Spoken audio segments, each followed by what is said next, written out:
Bonsoir, bonjour frères et sœurs, disciples de notre Seigneur et Sauveur Jésus-Christ de Nazareth. Merci pour votre présence à ce grand rendez-vous devant le grand trône béni de notre Dieu Elohim, en lui Christ Jésus de Nazareth. Nous sommes bien sur le plateau de EPV TV, télé-réalité qui efface les frontières et qui nous rapproche devant le grand trône béni de Dieu Elohim, car disons-nous, Jésus-Christ revient bientôt. Nous nous excusons pour ce retard dû à certains réglages techniques pour mieux vous satisfaire. Mais aussi, nous avions aussi quelques événements, activités dans la place qui étaient toujours liés dans l'œuvre de Dieu. Merci, amoureuses et amoureux de la parole de Dieu, vous qui êtes toujours là, malgré aussi ces caprices techniques, indépendamment de notre volonté, malgré aussi vos calendriers chargés, mais vous êtes là. J'espère que Dieu vous fera tellement du bien.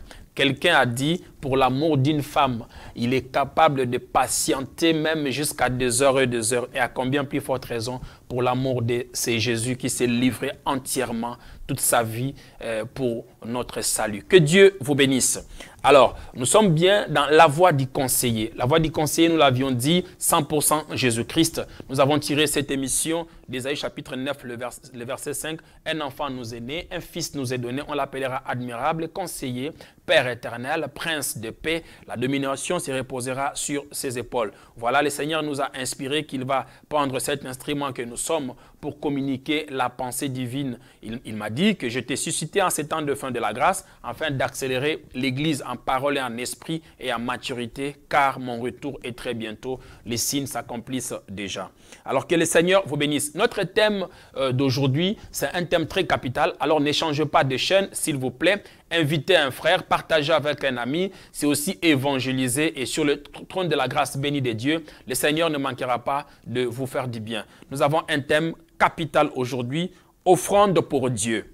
Est-ce ma vie ou l'argent? Il y a trop de polémiques autour de cette histoire. Offrande pour Dieu, est-ce ma vie ou l'argent? D'autres disent que la dîme n'existe pas à la Nouvelle Alliance. D'autres disent que l'offrande n'existe pas à la Nouvelle Alliance. D'autres disent le don de la libéralité. Offrande pour Dieu. Je parle bien Dieu avec grand D. Je parle bien d'Élohim. Il n'y a qu'un seul et unique véritable Dieu, maître des cieux, de la terre et des sous la terre. C'est bien celui-là qu'on parle qui s'est révélé à la personne de Jésus-Christ pour le salut de l'humanité. Alors, notre thème de ce soir, c'est bien offrande pour Dieu. Est-ce ma vie qui est l'offrande pour Dieu ou bien l'argent? Alors, la Bible ne nous a pas laissé aussi ignorants à ces sujets ici. Et nous avons demeuré dans la présence de Dieu. Il nous a inspiré les informations parce que j'appelle la Bible un recueil de l'information. Voyez-vous, la Bible est basée sur des faits réels. L'information est basée sur des faits réels aussi. La première fonction de la presse exige au journaliste d'aller à la source de l'information. Donc, ce qu'il a vu, ce qu'il a entendu, ce qu'il a ressenti lors de la retransmission de l'information, le journaliste reporter a le droit d'amener l'information dans le présent de l'indicatif comme si la chose se déroulait au moment où on reportait l'information. Voilà, la Bible, c'est un recueil d'informations. Ce sont des faits réels, des héros qui ont passé des expériences avec Elohim par la foi et ils nous ont laissé des traces. Voyez-vous, je vous ai toujours dit que la Bible est constituée de deux parties. Nous avons l'Ancien Testament et le Nouveau Testament. Lorsque vous déroulez la Bible jusqu'au dernier livre, au dernier chapitre de Malachie, vous allez constater que vous avez deux parties de la Bible. Vous avez l'Ancien Testament qui n'est pas l'Ancienne Alliance. Vous avez le Nouveau Testament qui n'est pas la Nouvelle Alliance. Nous l'avions expliqué ici que le Testament, c'est un document écrit. Dans le Testament, la personne rédige un document et il dispose la manière dont ces biens seront distribués après sa mort. Donc, c'est un document écrit. Nous avons les écrits des héros de l'Ancien Testament. Donc, par contre, l'alliance, c'est un pacte. Voyez-vous, comme Dieu est esprit, on ne le voit pas. S'il veut traiter avec un être humain, il tisse une alliance, il tisse un pacte. Alors, les théologiens inspirés par Dieu, des hommes de Dieu inspirés par le Saint-Esprit, ils ont adopté le terme alliance. Comme il s'agit d'une divinité, comme il s'agit d'un Dieu qui fait pacte avec la terre ou avec l'être humain.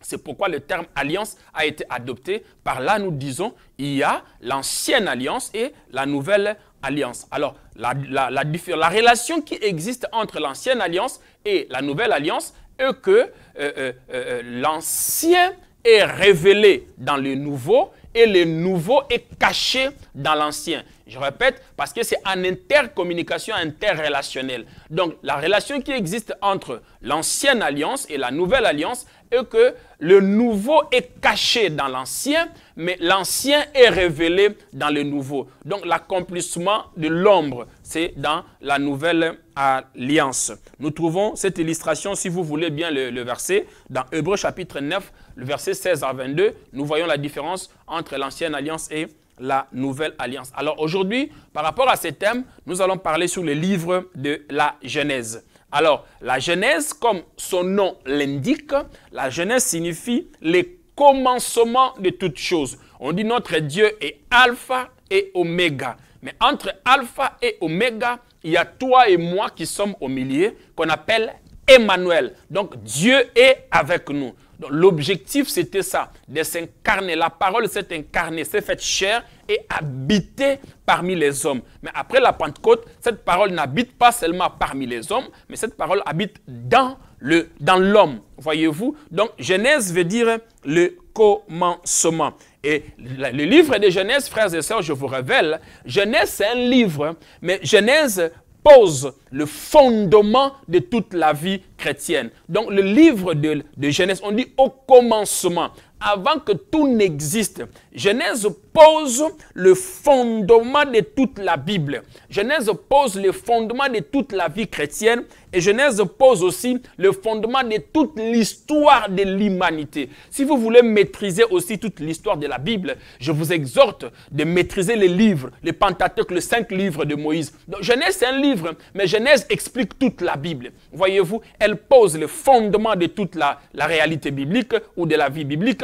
Elle pose le fondement de toute l'histoire de l'humanité. Elle pose le fondement de toute l'histoire de l'être humain. Elle pose le fondement de toute l'histoire de la vie humaine sur terre. C'est pourquoi on dit au commencement. Bien qu'on dit Dieu est alpha, mais il est au-delà de alpha. Ce n'est pas parce qu'on dit qu'il est alpha que Dieu a commencé dans alpha. Non, loin de là. Il est au-delà de ce que les humains ont écrit. Il est au-delà de ce qu'on nous a raconté ici. Dieu est au-delà de alpha. On dit alpha parce qu'il y a eu un début. Mais lui, il n'a ni début ni fin. Donc, il est au-delà de alpha. Voyez-vous, il n'a ni début ni fin. Donc, c'est pourquoi dans le livre de Genèse, vous allez remarquer que dans le premier chapitre de ce livre de Genèse, commence par « Au commencement Dieu ». Voyez-vous, Genèse commence par « Au commencement Dieu ». Nous sommes bien dans la voie du conseiller 100% Jésus-Christ de Nazareth. Je répète que le thème de ce soir, « Offrande pour Dieu, ma vie ou l'argent ». Voyez-vous, donc nous touchons le livre du commencement, le fondement de toutes choses. C'est pourquoi vous allez voir que dans le livre de Genèse, ça commence par les 3 expressions. Donc si vous ne maîtrisez pas les 3 premières expressions de la Bible, il est difficile de comprendre tout le reste de la Bible. Tout le reste des livres, il serait très difficile de comprendre cela. Je répète, si vous ne maîtrisez pas les 3 premières expressions de la Bible, il est difficile de comprendre tout le reste de la Bible. Parce que les 3 premières expressions de Genèse chapitre 1, le verset 1, dit tout sur la Bible. On dit, au commencement, Dieu. Voyez-vous, On dit au commencement Dieu. C'est-à-dire avant que rien n'existe. Voyez-vous, avant que rien n'existe, on dit Dieu. Donc, tout le problème commence par là. La Bible n'a pas commencé par prouver l'existence de Dieu. La Bible commence par affirmer l'existence de Dieu. Il dit au commencement Dieu. Si la Bible avait commencé par prouver l'existence de Dieu, par définir l'existence de Dieu, on n'allait pas avoir tous ces problèmes que nous avons aujourd'hui. Voyez-vous, le problème est que nous déclarons tous enfants de Dieu, mais nous ne croyons pas tous aux mêmes choses dans la Bible. C'est là où viennent plusieurs courants. C'est là où viennent toutes ces doctrines. Voyez-vous, c'est là où viennent plusieurs enseignements. Parce qu'au début, en Genèse, on dit au commencement Dieu. La Bible commence par affirmer l'existence de Dieu. Et la Bible aussi a donné un nom à ceux qui ne croient pas à l'existence de Dieu. La Bible les a qualifiés. Dans Psaume chapitre 14, le verset 1, la Bible dit « insensé est celui qui se dit dans son cœur que Dieu n'existe pas et qu'il peut se permettre de tout. » Vous comprenez? Donc, Genèse chapitre 1, le verset 1, la Bible dit « au commencement, Dieu ». La Bible n'a pas prouvé l'existence de Dieu, mais la Bible a affirmé l'existence de Dieu. Donc, Nzambe a bazali saïté, mais Nzambe a zala. On ne l'a pas appelé à l'existence, mais il est celui qui existe par lui-même. C'est pourquoi quand il s'est révélé à Moïse, il a dit à Moïse, va leur dire, je suis, s'est révélé à toi. Voyez-vous, il est celui qui existe par lui-même. Dieu n'existe pas. Dieu est. Donc, Nzambe bazali saïté, mais Nzambe azala. Et la Bible dit, donne une définition, une qualification ou un qualificatif à tous ceux qui ne croient pas à l'existence de Dieu. Psaume chapitre 14, le verset 1, ou bien Psaume 53, le verset 2. Je répète, Psaume chapitre 14, le verset 1, ou Psaume 53, le verset 2. La Bible dit insensé.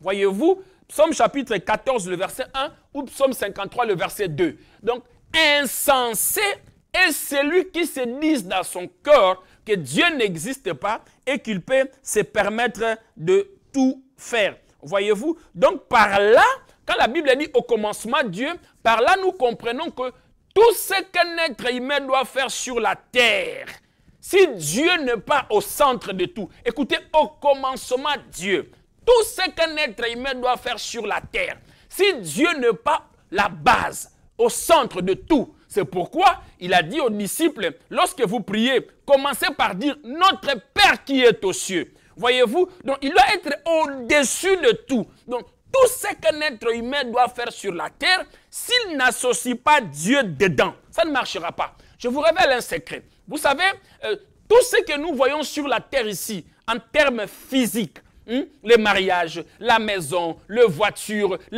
tout ce que nous voyons ici physique, celui qui a créé toutes ces choses-là est spirituel.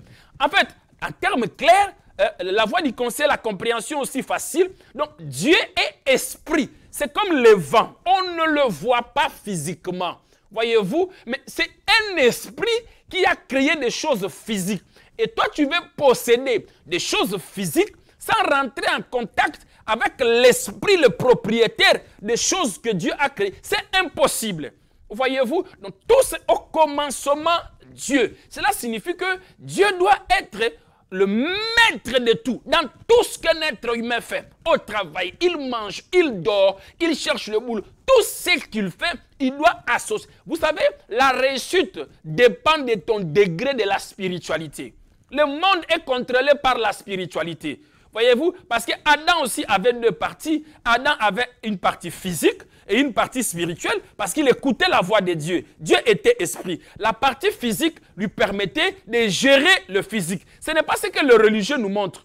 Ce n'est pas ce que les religieux nous montrent qu'Adam dominait les serpents, il dominait les moutons, il dominait les lions. Non, au-delà de ça, Adam dominait la voie lactée, de forces qui ne se font pas voir. Donc, il avait une force surnaturelle qui lui permettait de dominer le physique. La force qui lui permettait de dominer sur l'Éden, parce que le verbe dominer en grec veut dire prendre connaissance de l'espace qu'on t'a déposé. Voyez-vous? Donc par là, tout ce qu'un être humain doit faire, voyez-vous, il doit mettre Dieu au premier plan. Dieu en première position. Au commencement, Dieu. Alors, en rapport avec le thème d'aujourd'hui, l'histoire de la nation d'Israël ou l'histoire de fondement de l'Église commence par l'appel d'Abraham. Voyez-vous, commence par l'appel d'Abraham. Là, nous sommes à la 4e alliance. Souvenez-vous de l'enseignement sur les 8 alliances. Nous avions dit qu'il y a 8 alliances, mais on ne va plus retourner là-dessus. Nous avons parlé de l'alliance à l'Éden, l'alliance de l'inconscience. L'homme était sans péché. On a parlé de l'alliance de l'Adam déchu, donc après la chute. Après, nous avons parlé de l'alliance de Noé. Et la 4e alliance, c'est l'alliance d'Abraham. C'est de cette alliance-là que nous allons parler aujourd'hui. Voyez-vous, donc l'histoire de l'Église, l'histoire de l'humanité, l'histoire de la fondation de la nation d'Israël commence par l'appel d'Abraham. Voyez-vous, donc la Bible dit que l'Éternel appela Abraham. Voyez-vous, donc Abraham trouva grâce aux yeux de l'Éternel. Et là, je vous ai nuancé quelque chose que Abraham n'a pas prié. Abraham n'a pas gêné. Abraham n'a fait aucun effort. La Bible dit qu'il a trouvé grâce aux yeux de l'Éternel.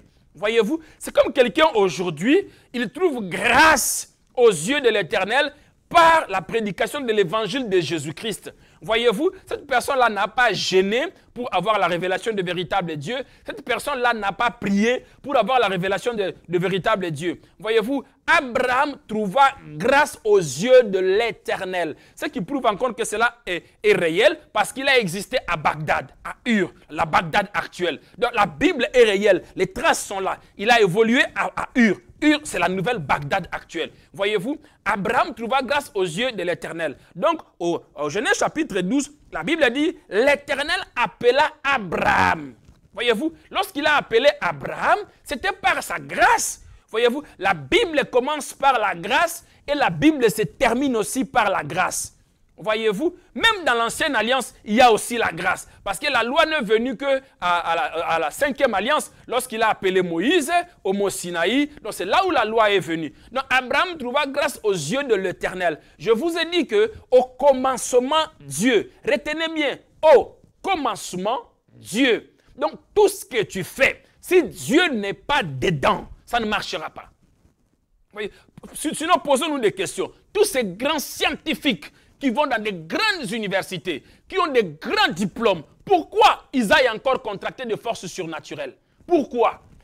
Voyez-vous, pourquoi? Si l'école seule suffit, si l'université seule suffit, pourquoi ils vont encore contracter des forces surnaturelles? Hein, pourquoi faire recours à ces forces surnaturelles? Donc, bien qu'ils ont des diplômes, je te dis la vérité, avec ta simple bonne volonté, tu ne peux pas obtenir ce que tu veux obtenir. Parce que celui qui a créé ces choses-là, celui-là est spirituel. Dieu est esprit. Et tout ce qu'il a créé sur la terre possède son esprit.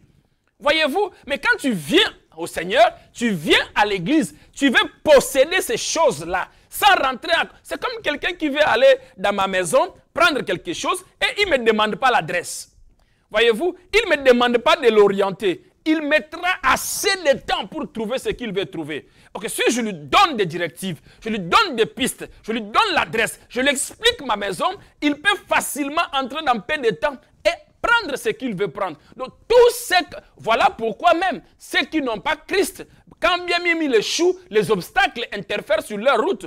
Tout ce que Dieu a créé a un esprit. Le mariage a un esprit. La voiture a un esprit. La maison a... Tout ce que Dieu a créé possède son esprit. Même l'or possède l'esprit. Les diamants possèdent l'esprit. Tout dépend de ton degré du surnaturel. Vous voyez? Tout dépend de ton degré du surnaturel. C'est pourquoi la Bible commence par affirmer l'existence de Dieu. Au commencement, Dieu. Donc Dieu doit être au centre de tout ce qu'un être humain fait sur la terre. Sinon, tu mets Dieu de côté, il te tourne le dos, tout devient compliqué. La preuve, quand Adam a tourné le dos à Dieu, qu'est-ce qui est venu? Tu mangeras à la sueur de ton front. J'ouvre une parenthèse et je ferme rapidement. Quand vous lisez les livres de Genèse, nulle part dans le livre de Genèse, dans les 6 premiers chapitres, Dieu a dit, Adam, garde cet espace ici pour des cimetières. C'est écrit nulle part. Voyez-vous, nulle part dans la Bible, c'est écrit que quand Dieu créait, il a dit à l'homme, gardez cet espace ici, ce serait destiné au cimetière. Ça n'existe pas dans la Bible. C'est l'être humain lui-même qui a créé les cimetières. Lorsqu'il a mis Dieu, aujourd'hui, aucune nation de la terre ne manque un cimetière. Aucune nation. Les millions de tombeaux qui se trouvent à l'échelle planétaire justifient que Dieu avait dit vrai. Si tu me mets de côté, la mort va intervenir. Et pour vaincre la mort, c'est le surnaturel. Il faut être en contact avec Dieu. Au commencement, Dieu. Dieu appelle Abraham et il lui dit, Abraham, il dit, va-t'en. C'est un ordre qu'il lui donne. C'est un impératif. Il dit, va-t'en de ton pays. Va-t'en de ta patrie. Voyez-vous, va vers la nation à laquelle je te montrerai d'y aller. Il dit, va-t'en de ton pays, va-t'en de ta patrie, de la maison de ton père et de ta mère.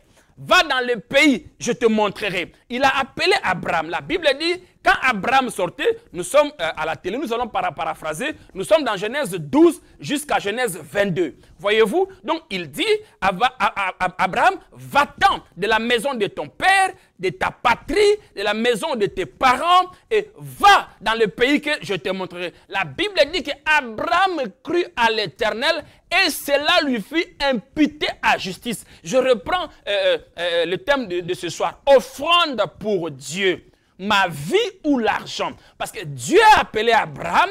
La Bible dit qu'Abraham crut à la voix de l'Éternel. C'est comme maintenant, tu attends la prédication, tu crois à cette prédication. Tu dis oui. Ce qu'on parle là, c'est le véritable Dieu. Le fait seulement que tu crois, comme Abraham, il a entendu une voix, il dit, cela lui fut imputé à justice. Il a été justifié parce qu'il a cru à la voix qu'il avait entendue. Mais quand Abraham est sorti, nous pouvons dire par là que Abraham s'est converti. Il a fait totalement confiance à la voix qu'il avait suivie. Donc Abraham s'est converti. Il a cru à la voix qui lui a parlé, que c'est bien la voix d'Élohim. Quand il est sorti, la Bible a dit, il a quitté. Dieu lui a donné l'ordre. Dieu lui donne l'ordre. Il dit, va-t'en de la maison de ton père. Va-t'en de ta patrie. Et nulle part, on nous a dit qu'Abraham a fait chemin retour. Voyez-vous, va-t'en de la maison de ton père. Parce que Dieu savait que son père Terah adorait les idoles. S'il évoluait là-bas, il allait être en contradiction avec le Dieu de son fils et le Dieu de Terah. Il dit, va-t'en, sors de là. Donc, Abraham a posé un pas. Abraham est sorti de la tradition, est sorti des cultures, est sorti de son culte, est sorti de ses principes, est sorti de tout ce qui était de son père et de sa mère. Et il s'est attaché à ce Dieu-là qui s'est révélé à lui. Voyez-vous, et lorsqu'il est sorti, Abraham a pris son neveu Lot. Voyez-vous, et il a pris aussi Sarai, sa femme, s'attachant à la promesse de Dieu. La Bible dit, Abraham est allé jusqu'au pays de Canaan. Il a contourné la ville de Canaan et il a vu la promesse que Dieu lui avait donnée. Il dit, tu vois ces contrées ici, je donnerai ça à ta descendance. Et Dieu ne lui a pas laissé comme ça. Quand Dieu t'appelle, il te donne une promesse. Nous allons lire cela. Hein? Il lui a dit, je ferai de toi une grande nation. Je te bénirai. Je rendrai ton nom grand. Voyez-vous, je rendrai ton nom grand. Tu seras une source de bénédiction. Je bénirai ceux qui te béniront et je maudirai ceux qui te maudiront. Toutes les familles de la terre seront bénies en toi. Voyez-vous, donc quand tu l'as appelé, dans Genèse 12, quand tu l'as appelé, Dieu ne lui a pas laissé comme ça. Quand tu sors, quand tu abandonnes tout pour suivre le Seigneur, il ne te laisse pas comme ça. Il te donne une promesse de surnaturel. Donc cette promesse-là faisait en sorte que Abraham puisse s'accrocher à Dieu. Mais lorsqu'il est sorti, il y a des personnes, il est converti.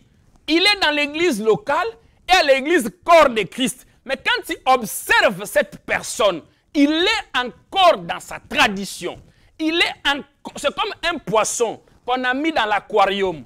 Le poisson peut bouger. Mais lorsqu'il va vouloir affranchir la vitre, il se colle la tête. Parce qu'il est toujours dans la tradition, il est toujours dans la culture. Et c'est ce qu'on nous enseigne. Voyez-vous, on nous enseigne la sociologie africaine, de sortir de la tradition, de sortir de principes, de sortir de liens. C'est la tradition. Alors qu'Abraham a bougé. Pour être libre, il faut bouger. Il a posé un pas prophétique il est sorti de toutes ces choses-là. Il est sorti de sa patrie. Sortir, ça peut être aussi dans la pensée. Voyez-vous, ça peut être aussi dans la pensée. Vous savez, il est très difficile lorsqu'on a inscrit quelque chose dans l'esprit de l'enfant. On a dit à l'enfant à l'école, 1 plus 1 égale 2. Tout dépend de celui qui t'a enseigné la parole de Dieu. 1 plus 1 égale 2. L'enfant vient à la maison, son père lui dit 1 plus 1 égale 1. Parce que moi et ta mère sommes mariés, nous sommes 1. La femme va dire non, non, non, non, non. Le maître avait dit 1 plus 1 égale 2. Vous voyez, c'est ça là où se trouve les problèmes.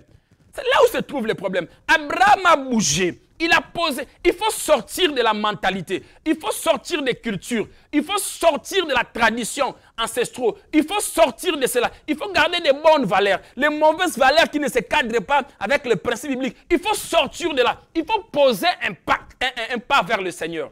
Voyez-vous, il a posé un pas de foi. Mais en partant dans ce chemin de foi, la Bible dit, il a pris Lot, son neveu, et il a pris Sarai, sa femme. Donc, arrivé maintenant au pays, cet homme-là, lorsqu'il est sorti de sa patrie et de son pays, il a marché dans une vie de preuves et d'écoles. Si nous voulons citer toutes les épreuves et les écoles d'Abraham, aujourd'hui, nous pouvons appeler ça des liens graves. On peut appeler ça des malédictions graves. On peut dire que les liens de Terah, les liens de ses parents le poursuivaient. Mais nulle part dans la Bible, nulle part, Abraham a connu des épreuves terribles. Offrande pour Dieu, ma vie ou l'argent. Mais l'argent est important, même dans la Nouvelle Alliance. On mettra l'équilibre. La voie du conseiller, c'est l'équilibre entre la foi et la raison. La foi et l'intelligence. Voyez-vous, Abraham est sorti. Lorsqu'il est sorti, il a pris Lot. Vous savez, Lot, c'est comme si nous sommes ici en France. Je suis seul seulement avec mon neveu. Vous imaginez? Donc quand il regardait Lot, Lot représentait toute sa famille. C'était son seul espoir physique. Lot, une fois m'a parlé. Le prophète Moïse a prêché. Il m'a dit que Jésus est Seigneur. Mais la voix m'a dit de sortir de mon pays, d'aller dans une destination. Je ne maîtrise pas ces lieux. Lot accompagne-moi. Lot était la consolation de toute sa famille. Quand il regardait Lot, il voyait sa mère, il voyait son oncle, il voyait tout en Lot. Facile à expliquer, difficile à vivre. Ils ont contourné le pays de Canaan. La Bible dit que la famine a frappé. Dieu me parle, Dieu Tout-Puissant, Elohim me parle, mais chemin faisant, la faim me frappe, la pauvreté me frappe, la galère me frappe. Mais ce ne sont pas des liens et des démons. Voyez-vous? Et la Bible dit, Abraham a pris Sarai, ils sont descendus en Égypte. Le 2. Il a dit, Sarai, tu es trop belle. Dis à ces gens-là, et en réalité, ils n'avaient pas menti. Voyez-vous? Ils n'avaient pas menti, parce qu'ils n'étaient pas des mêmes mères, mais des mêmes pères. Il dit, dites que tu es ma soeur, sinon de vivre sous la grâce de ta beauté. Et là encore, Pharaon va prendre la femme d'Abraham, Sarai. Imaginez cette preuve-là. Si aujourd'hui, on allait traiter de Sarah de tout, impudique, prostituée, elle a les démons de sirène, on allait tout dire sur Sarai. Voyez-vous, regardez les épreuves et les écoles. La vie d'Abraham même, c'était une offrande. Voyez-vous, lui-même, sa vie a été consumée. Avant que Dieu ne puisse accomplir la promesse, nous allons voir ça même dans la Nouvelle Alliance. Voyez-vous, donc cette preuve-là. Et après, Dieu va justifier Abraham. C'est pourquoi ne touchez pas aux femmes des hommes de Dieu. Parce qu'Abraham, là encore, Sarah est partie avec Pharaon sous son toit. Abraham s'est couché. Mais comme il était la femme, il n'était même pas encore Sarah, il était Sarai. Comme elle était la femme d'un prophète qui a entendu la voix de Dieu, l'Éternel a combattu pour Abraham. Abraham dormait tranquillement. L'Éternel a combattu. Pharaon a eu des problèmes graves. Il n'a pas eu une nuit facile. Dieu s'est révélé à lui. Attention, ça c'est la femme du prophète. Voyez-vous, ça c'est la femme de l'homme de Dieu. Sinon, la plaie va s'abattre sur tout ton royaume et toute la nation. Voyez-vous, Abraham va prendre sa femme Sarah, ils vont sortir de l'Égypte pour retourner à Kara avec Lot. Et là déjà la grandeur était là. Voyez-vous, Lot aura beaucoup de troupeaux et puis Abraham aussi aura beaucoup de troupeaux. Et Dieu voit que la foi d'Abraham n'est pas encore totale en lui parce qu'il voyait Lot. Ah, je fais le chemin, mais il y a les membres de ma famille. Je fais le chemin, il y a quelqu'un qui est à mes côtés. Dieu dit non, non, non, non. Je dois apprendre à Abraham l'école de la foi. Sa vie même était une offrande. Dieu lui a forgé par des épreuves et des écoles. Voyez-vous, frères et sœurs, Dieu lui a forgé par des épreuves et des écoles. Voyez-vous, et là, Dieu va créer une dispute entre le berger de Lot et le berger d'Abraham. C'est Dieu lui-même qui a provoqué cela. C'est Dieu lui-même qui a créé cela. Parce qu'il avait une promesse à accomplir avec Abraham. Voyez-vous, la Bible a dit que le brebis de Lot était tellement beaucoup. Imaginez, il a dit, je rendrai ton nom grand, je te bénirai, tu seras une source de bénédiction. Là, il y avait déjà la grandeur. Parce qu'il s'appelait Abraham, il est devenu Abraham, YHWH, il a pris le H de son nom, il a mis à Abraham la grandeur. Voyez-vous, YHWH. Il a pris le H, il a inséré dans le nom d'Abraham, il dit la grandeur. Lorsque Dieu t'appelle, Dieu te donne une promesse, il t'amène à la grandeur. Mais pour arriver à la grandeur, il y a un chemin à parcourir. Tout n'est pas les démons. Prenons Abraham aujourd'hui en 2017. On lui donnera toutes sortes de démons à toutes les épreuves et les écoles qui lui est arrivé. Voyez-vous? Et par là, il va se séparer avec l'autre. Il dit, mais si tu choisis à gauche, moi je choisis à droite. L'autre a relevé les yeux, il a regardé les côtés de Jourdain, de Sodome et Gomorrhe avant la destruction. L'autre a choisi sur l'autre côté. Abraham est resté à Bethel, à Canaan. Voyez-vous? Là, il est resté là. Et par la suite, Abraham va avoir, la promesse ne va pas encore réaliser. Lorsqu'il s'est séparé de l'autre, Dieu dit à Abraham, lève les yeux. Voyez-vous, il dit, lève les yeux, regarde, ta descendance sera aussi grande comme les étoiles des cieux et le sable de la mer. Là, je vous ai dit que tu n'es pas poussière, tu ne retourneras pas dans la poussière, tu es étoile. Voyez-vous, et par là, Abraham, il dit, mais regarde, je vais dans le sein de la terre, mais où est la promesse que tu m'as donnée? Où est Isaac? Il dit, vive Eliezer, c'est lui qui est né dans ma maison. Voyez-vous, donc Abraham a failli même perdre l'espoir. Par là, Sarah va donner une proposition à Abraham d'aller avec sa servante Agar pour avoir Ismaël. Voyez-vous, Ismaël va venir, on paraphrase faute du temps, Ismaël va venir, Abraham a dit, waouh, enfin au moins j'ai un fils. S'il vous plaît, Ismaël était le fils charnel d'Abraham. C'était son vrai fils, mais pas de la promesse, s'il vous plaît. C'était son vrai fils. Quelque temps plus tard, on paraphrase faute du temps, Dieu va se révéler à Abraham sur la chaîne des marais, au départ des destructions de Sodome et Gomorre. La promesse va s'accomplir. Isaac aussi va naître. Donc quand Isaac est né, pendant la période de sévrage, Isaac avait 2 à 5 ans et Ismaël avait 13 à 17 ans. Voyez-vous, et la Bible dit, quand on a sévré Isaac, Ismaël s'est manqué d'Isaac pendant qu'Ismaël avait 13 à 17 ans, Ismaël avait 13 à 17 ans et Isaac avait 2 à 5 ans. Voyez-vous, lorsqu'on a sévré Isaac, et Ismaël s'est manqué du sévrage d'Isaac. Sarah a vu ça. Il s'est plaint dans son cœur et il a dit à Abraham, chasse cette femme et son fils. Ils ne peuvent pas hériter ensemble. L'apôtre Paul nous le révèle dans Galates chapitre 9, le verset... Galates chapitre 9, Galates chapitre 4, le verset 26 à 29, si je ne me trompe pas. Galates chapitre 4, le verset 26 à 29. Par là, l'apôtre Paul se révèle à nous et il nous dit que la loi et la grâce ne pouvaient pas cohabiter ensemble. Il a fallu que la loi parte et cède la place à la grâce. Donc, cette affaire-là s'est passée lorsqu'on sévrait Isaac.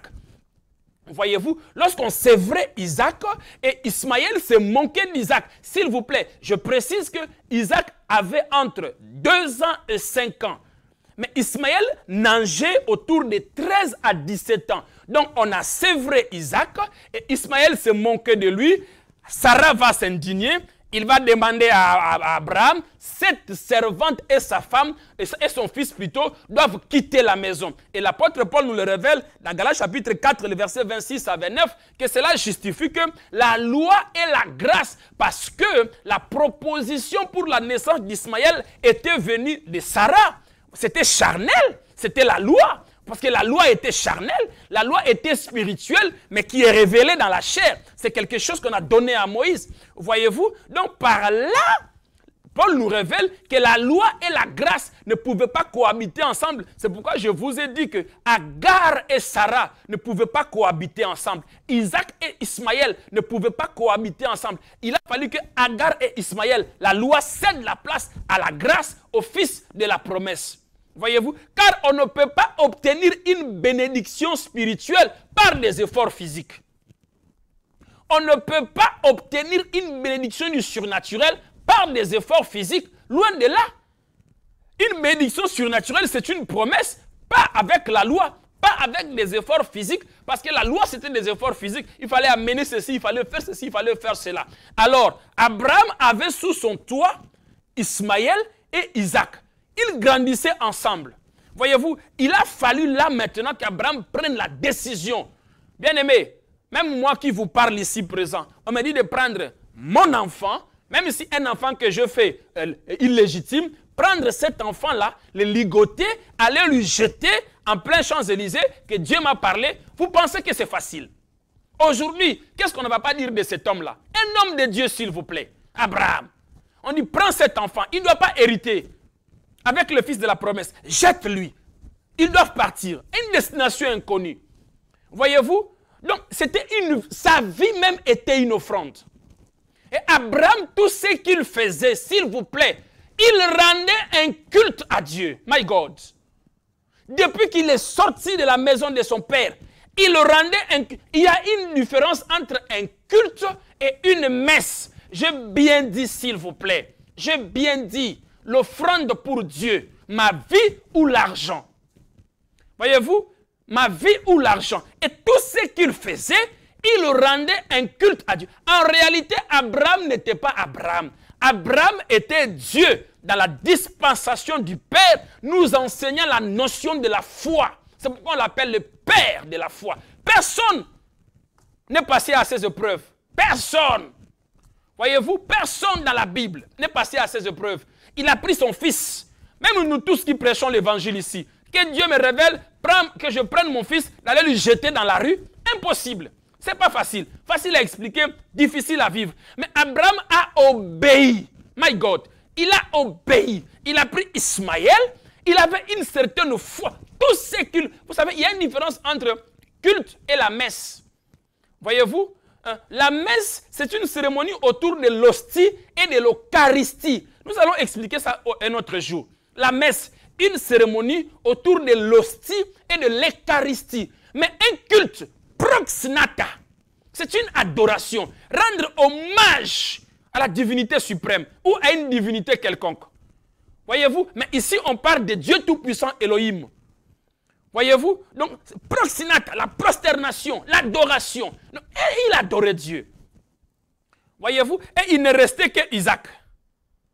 Et Dieu va mettre Abraham à l'épreuve ultime, à l'épreuve supérieure. Il rendait un culte à Dieu, mais étant un appelé, étant un chrétien converti, s'il vous plaît, dans l'ancienne alliance, parce que l'histoire de la nation d'Israël, l'histoire de l'église que nous avons aujourd'hui, un bon chrétien doit aimer Israël. Un bon chrétien doit aimer Israël. Parce que l'histoire même de l'église, l'histoire de la nation d'Israël commence par l'appel d'Abraham. Il fut le premier qui a rendu un culte à Dieu, aussi raisonnable. Il fut le premier qui a été aussi appelé et qui a été aussi digne dans toutes les épreuves. Qui a cru à Dieu, qui a donné toute sa foi à l'Éternel. Voyez-vous? Et là, Dieu lui met à l'épreuve. Bien-aimé, il y a des choses que nous traversons dans la vie qui ne sont pas forcément des démons, qui ne sont pas forcément des liens. Regardez, aujourd'hui ici, si c'était à notre époque aujourd'hui, prenons Abraham, amenez-lui maintenant aujourd'hui, en 2017. Prenons Abraham, Dieu m'a parlé, je me suis converti, Dieu m'a dit va me servir, j'arrive là-bas, la famine me... C'est ce que nous voyons aujourd'hui, my God. C'est ce que nous voyons aujourd'hui à l'église. Je me suis converti, mais les choses ne se réalisent pas. Cela ne veut pas dire que Dieu ne va pas accomplir la promesse.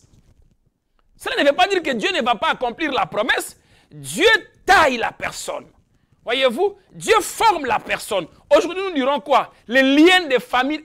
En plus, son père était adorateur des idoles. Nous dirons quoi? Les liens de Terah poursuivent Abraham. Ah, le col azo zwambongote, musale zate, atangite, asilicite, bi asilici, azo musalate, et ça va lien à famille des Hollandais. Alors qu'il nous a dit que Dieu lui a parlé. Voyez-vous, on délivre des chrétiens. Le problème se trouve là-bas. Qui est un vrai chrétien? Dans le cœur de qui Jésus existe? Voyez-vous, dans le cœur de qui Jésus existe. Après cela, la personne qui a donné sa vie au Seigneur, on va encore prendre sa femme par un roi. Ah, c'est le lien de famille. Même son mariage ne marche pas. Vous voyez, sa femme est allée sortir avec un homme riche à cause de la famine. Ça, c'est arrivé à Abraham. Abraham est resté ferme à la voix qui lui a parlé. My God. Il est resté ferme à cette voix. Ismaël est parti. Vous pensez que c'est facile? Un enfant de 13 ans, 13 à 17 ans, c'est un avenir. Il a déjà un bac. Il tend vers l'université au jour d'aujourd'hui. Abraham voyait en lui aussi une réussite, une descendance, mais il a obéi de chasser son propre fils dans la chair, s'il vous plaît. Il ne lui restait qu'Isaac. Il ne lui restait qu'Isaac, son dernier espoir, sa dernière prise de définition. Dieu va mettre la barre haute. La tentation, plutôt, l'épreuve, autant pour moi, l'épreuve la plus ultime de sa foi. Voyez-vous, il dit, Abraham, offre-moi Isaac. Dieu lui demande, offre-moi Isaac en holocauste. Je dis bien le thème d'aujourd'hui. Offrande ou ma vie pour Dieu. Offrande pour Dieu en tant qu'adorateur. Je parle aux vrais adorateurs, en esprit et en vérité. Car Jésus a dit ça à la femme samaritaine. L'heure vient et elle est déjà venue. Ce n'est pas sur la montagne de Garizim de Samarie, ni en Jérusalem, mais c'est dans votre cœur que vous devez m'adorer. Mais pour adorer, on n'adore pas main vide, my God. On ne peut pas. Il y a des gens, il faut qu'on puisse expliquer à l'église, c'est quoi les cultes? Et qu'est-ce qu'on amène au culte? Qu'est-ce qu'un adorateur de la nouvelle alliance doit amener dans la... Parce qu'Abraham, c'était un adorateur. Il n'y avait pas la loi, c'était la grâce. Voyez-vous, la loi est venue par Moïse, 5e alliance. Qu'est-ce qu'un adorateur doit... Vous savez, il y a une différence entre un spectacle et une adoration. Des fois, nous venons à l'église, nous croyons que nous sommes venus à adorer Dieu, mais d'autres viennent, ils assistent à un vrai spectacle. Un monsieur qui saute devant, un monsieur qui donne des révélations, au chantre qui chante bien, au ténu. Des fois, même ça distrait l'attention de ceux qui sont à l'église. Voyez-vous? D'autres même disent, ah, il n'a pas bien chanté, il n'a pas bien prêché. Regarde l'accord de français, regarde le verbe. La personne est dans le spectacle. My God. Comment tu es dans l'adoration et tu arrives à détecter l'erreur grammaticale? Tu arrives à détecter les couleurs. Tu arrives à détecter les désaccords musicaux. Voyez-vous? Qu'est-ce qu'on doit amener devant Dieu? La vie ou l'argent? Et celui qui est devant, il met l'accent sur ta vie ou sur ce que tu apportes. My God. My God. Hein? Sur ta vie ou ce que tu apportes.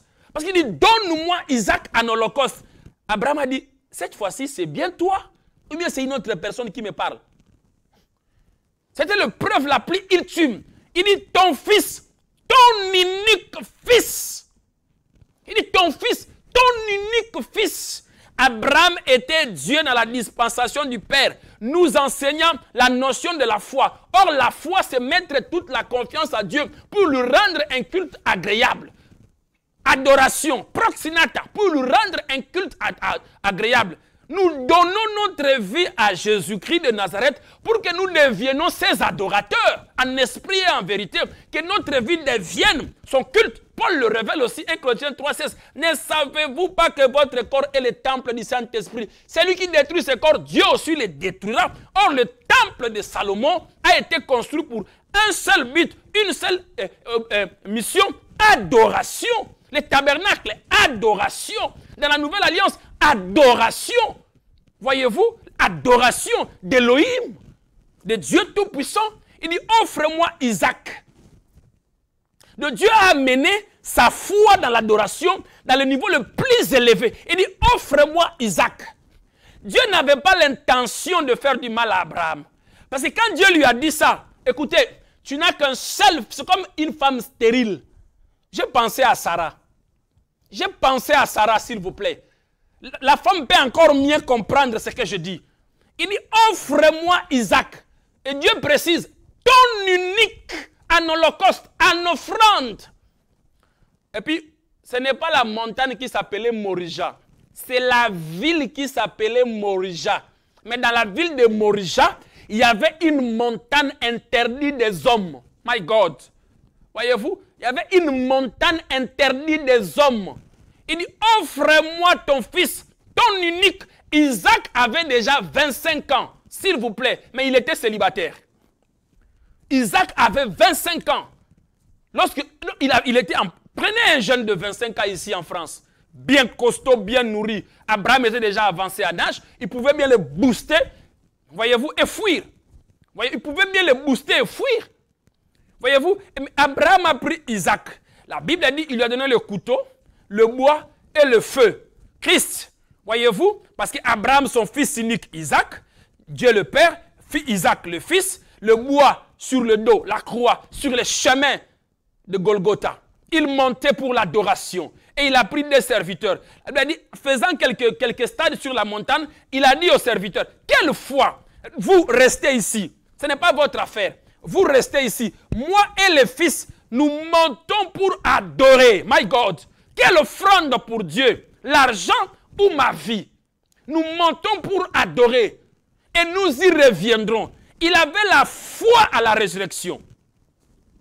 Voyez-vous, il avait la foi. Mais quand bien même je donne tout ce qui est à moi, quand même que je donne, qu'est-ce qu'on n'a pas dit par rapport à Isaac aux églises aujourd'hui? Les femmes se sont ruinées. Des familles ont été ruinées. Des personnes ont vidé leurs comptes bancaires. Voyez-vous, qu'est-ce qu'on n'a pas dit par rapport à Isaac? Quelle escroquerie! Ce que je parle, c'est une réalité. Il y a des femmes qui ont donné des 5 000 euros, des 8 000 euros, des 10 000 euros. Abraham avait tout donné. Maman, vide ton compte. Mon frère, je te dis, Abraham n'avait même pas informé à Sarah. Ne dis pas à ta femme, vide ton compte. Vide tout. Dieu va te donner. On a transformé Isaac à des comptes bancaires. Les choses que je parle, il y a même des hommes, des femmes et des familles qui ont été victimes de ces choses. À Paris comme ailleurs, en France comme ailleurs. Qu'est-ce qu'on n'a pas dit à propos d'Isaac? Quelle escroquerie qui n'a pas été dit à propos d'Isaac? Quelle offrande pour Dieu? Ma vie ou l'argent? Isaac est-elle l'argent? Quelle abomination! En tant que prophète de la Nouvelle Alliance, je ne laisserai pas inaperçu ce genre de pratique. Trop, c'est trop. Ça doit s'arrêter. Homme de Dieu, si vous entendez ma voix, en aucune circonstance, Isaac a été une enveloppe d'argent. En aucune circonstance, il a été un compte bancaire. C'est salir l'œuvre salvatrice de Jésus-Christ sur la croix. C'est salir, c'est l'insulte à l'œuvre totale, complète, parfaite et achevée. Parce qu'Isaac était Christ dans l'ancienne alliance, qui s'est offert, my God, qui s'est offert totalement pour le salut de l'humanité. Remplacer Isaac par l'argent, ce ne sont pas des serviteurs de Dieu, ce sont des serviteurs du diable. Voyez-vous, ils sont conscients d'escroquer avec la Bible à la main. S'il vous plaît. Abraham a pris Isaac. Donc, comment quelqu'un peut tenir la Bible et transformer Isaac à une enveloppe d'argent, à un compte bancaire? Et il parle de Jésus. S'il vous plaît. Et il parle de Jésus. Il parle de Jésus-Christ de Nazareth. Soit disant que vous serez bénis. Voyez-vous, arrivé sur la montagne, la Bible dit qu'Abraham a attaché Isaac. Voyez-vous, je précise qu'il avait 25 ans. Et Isaac, chemin faisant, il a posé la question à Abraham. Père, je vois, ce n'est pas qu'il était inconscient. C'est pourquoi quand on a voulu donner le vinaigre à Jésus-Christ, le vinaigre c'est une antalgique. Ça adoucit la douleur. Jésus a dit non, je ne prends pas le vinaigre. Je dois sentir la douleur. Je suis venu pour ça. Isaac a posé la question. Il a dit, mais Père, je vois le bois. Je vois le couteau. Je vois le feu. Mais où est l'agneau?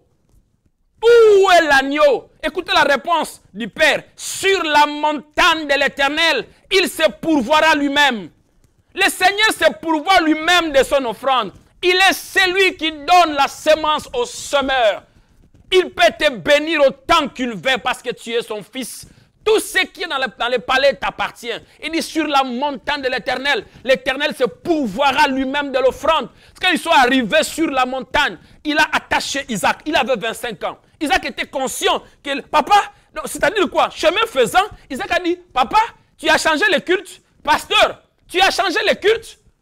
Il a dit, papa, je vois les bois, je vois le couteau, je vois le feu. Mais où est l'agneau? Homme de Dieu, où est l'agneau pour le culte? L'église sans l'agneau n'est pas l'église. L'église sans l'agneau, l'agneau doit être sur l'autel pour que le culte soit total. Mais notre agneau aujourd'hui, ce sont les enveloppes. Ce sont les enveloppes, s'il vous plaît. Sans l'agneau, les cultes, Isaac a dit, papa, tu as changé le culte. Je ne t'ai pas connu comme ça. Papa, on ne faisait pas les cultes comme ça. À chaque fois quand tu sacrifies, je vois un agneau. Papa, tu as changé les cultes. Pasteur, tu as changé les cultes. Tu as enlevé l'agneau sur l'autel. Souviens-toi à la question d'Isaac. Il dit, mais où est l'agneau? L'agneau. Il dit, sur la montagne de l'Éternel. L'Éternel se pourvoira lui-même. Arrivé sur la montagne, lorsqu'il a attaché Isaac, il lui a mis sur l'autel. Il a levé la main. La Bible dit, l'ange de l'Éternel, c'est Christ. Je vous ai promis, nous parlerons sur le mystère des anges. Voyez-vous, c'est Christ. Abraham, 2 fois l'alliance. N'avance pas la main sur Isaac, car je vois maintenant que tu m'aimes. Hey, my God. Je vois maintenant que... Parce que Isaac ne devrait pas mourir. Si Isaac mourait, Christ n'allait pas venir. Il dit, regarde pas à droite, ni à gauche, mais en arrière, s'il vous plaît. Ce n'était pas les béliers là qui étaient sur la montagne de Morisha qui a racheté l'humanité. Non, non, non, non, non, non. On prêche mal. Ce n'était pas ces béliers-là, mais c'était l'agneau que Jean a révélé. C'est l'agneau que Jean a révélé. Voici l'agneau de Dieu qui ôte les péchés du monde. Voyez-vous, c'est l'agneau que Jean a révélé. Dans la nouvelle alliance, dans Jean 1, 29, si je ne m'abuse pas. Voyez-vous, il dit, voici l'agneau de Dieu qui ôte le péché du monde. Cet agneau, et puis la ville de Morija était une chaîne de montagnes, Jérusalem. Voyez-vous, et c'est là aussi se trouvait la croix du calvaire. Parce que la ville de Morija, c'est une chaîne de montagnes, la nouvelle Jérusalem actuelle. Voyez-vous, c'est là où se trouvait la croix du calvaire. Voyez-vous, il dit là-bas, n'avance pas la main. Je veux maintenant que tu m'aimes. Je le jure, comme Dieu n'a pas de supérieur. Il dit, je le jure par moi-même. Il a prêté un serment. La tête de Jean-Baptiste a été aussi donnée parce qu'un roi de la terre avait juré. À combien plus forte raison Dieu jure sur son trône? Il dit, certainement j'accomplirai ce que je t'ai promis. Voyez-vous, j'accomplirai ce que je t'ai promis. Par le serment. Maintenant, Philippiens 2 nous dit quoi? Lui qui était Dieu, il n'a pas voulu s'égaler à Dieu. Il s'est fait humain. Il est venu sur la terre. Il est allé jusqu'à laver les pieds de ses disciples. Voyez-vous, il a accepté la mort. Pas n'importe quelle mort. La mort de la croix. Philippiens chapitre 2, le verset 5 à 11, le dit clairement. Voyez-vous, il a accepté la mort de la honte. C'est pourquoi il est allé jusqu'aux zones inférieures. Il est entré dans la tombe. Parce que les premiers jours, il était dans la tombe. Mais le deuxième jour, il n'était pas dans la tombe. Il est allé dans les zones inférieures de la terre. Vous savez, la tombe qu'on a mis Jésus, ce n'est pas la grotte là que vous voyez.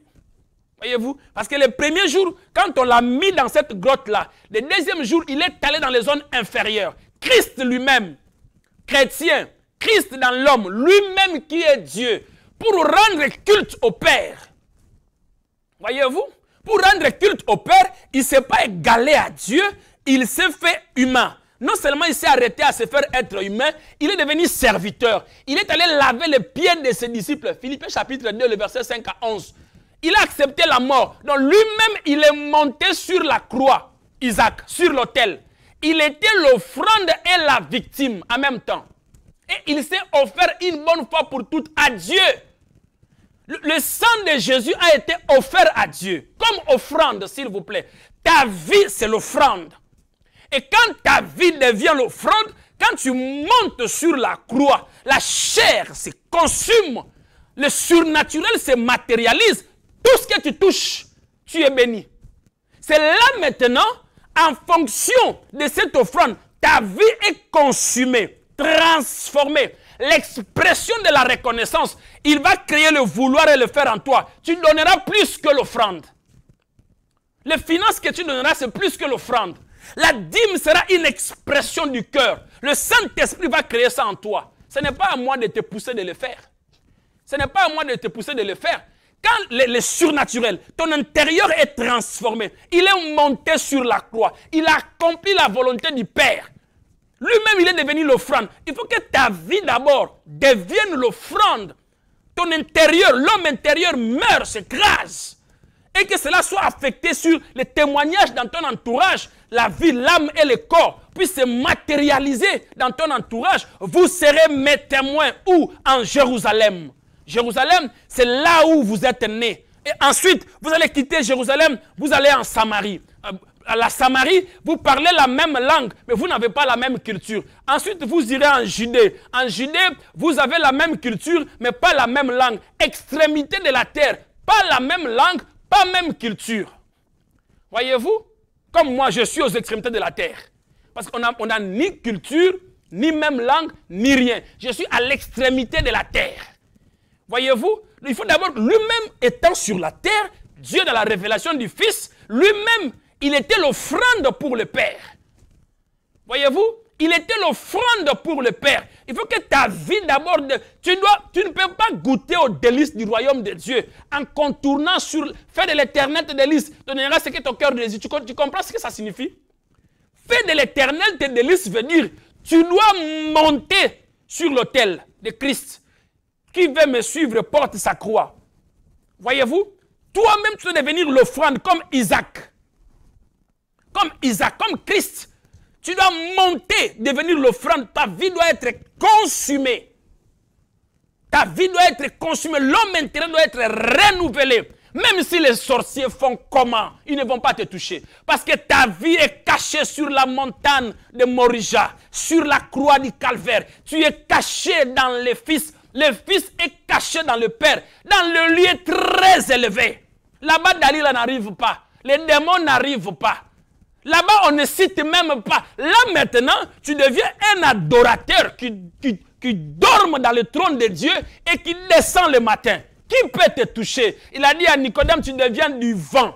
On sent seulement que tu es à l'église locale. On sent que tu es au travail. On te sent. Bien aimé, j'aimerais que quelqu'un puisse dire là-bas, écrire, qu'on me sent, mais on ne peut pas me lier. On me sent, je suis là. Vous sentez ma présence, mais vous ne pouvez rien. La Bible a dit, il rôde comme un lion, mais il ne peut pas te toucher. Ta vie devient d'abord l'offrande. Quand ta vie devient l'offrande, maintenant, les choses de Dieu deviennent ta priorité. Je retourne au commencement. Là maintenant, au commencement, Dieu se matérialise dans ta vie. C'est là où on a commencé. Quand toi-même tu deviens offrande, Dieu devient le centre d'intérêt. Les micros de l'église, tu seras attentionné. Quand tu vois seulement la batterie commence à déconner, vite fait. Comme tu as déjà Christ, la bénédiction est automatique. Parce qu'Abraham a été déjà béni. La bénédiction sera automatique. Tout de suite, tu vas remplacer la batterie. Tout de suite, tu vas remplacer la chair de l'église. Les choses de Dieu deviennent le centre d'intérêt dans ta vie. Mais pourquoi aujourd'hui on pousse les gens à donner? On transforme Isaac à l'argent. Pourquoi? Parce que l'homme qui est sur la chair ne révèle pas Christ. Quand il ne révèle pas Christ, lui il révèle les comptes bancaires, l'église sera encore, Christ sera encore sur la croix. Parce qu'il a fallu Joseph d'Arimathée, un des disciples de Jésus, un jeune homme riche dans l'ombre, puisse aller acheter la tombe pour descendre le corps de Christ. Il devait d'abord être disciple avant d'acheter la tombe. My God, Seigneur, j'explique comment. My God, il devait d'abord être disciple. Et la Bible dit qu'il était un des sacrificateurs dans la cour au Sanhédrin. Mais il s'est converti d'abord. Voyez-vous? Quand ta vie devient le... Pasteur, quand tu révèles Christ dans l'église, ceux qui sont en face de toi deviennent réellement des offrandes. Leur vie devient des offrandes. Je vous assure, Christ sera le centre d'intérêt. Le travail sera automatique. L'offrande, la dîme automatique. Tu ne vas pas te fatiguer. Mais quand tu mets l'accent sur les finances, quand tu mets l'accent sur l'argent, quand tu te caches derrière la Bible pour escroquer les gens, tous ceux qui ont demandé de 10 000, de 8 000, de 20 000 pour Isaac, il y a eu des familles qui se sont retrouvées dans la rue, dans des foyers, en train de souffrir à cause de ces passages de Genèse 22. Isaac, c'est ton compte bancaire, ramasse tout. Et ces personnes-là n'ont rien vu. D'autres vont avoir des convocations, des plaintes. Ils n'ont rien vu. C'est pourquoi j'ai dit, docteur, rembourse l'argent. Parce que tu as promis des choses qu'ils n'ont pas vues. Sans cœur. Voyez-vous, ta vie est l'offrande. Quand ta vie devient l'offrande, c'est fini. Dieu devient le centre d'intérêt. Les finances, c'est automatique. Les biens de l'église, c'est automatique. Que le Seigneur vous bénisse. C'était votre humble serviteur, le prophète Louvunga Moïse Damien du Centre missionnaire évangélique Montagne de Sinaï à Paris.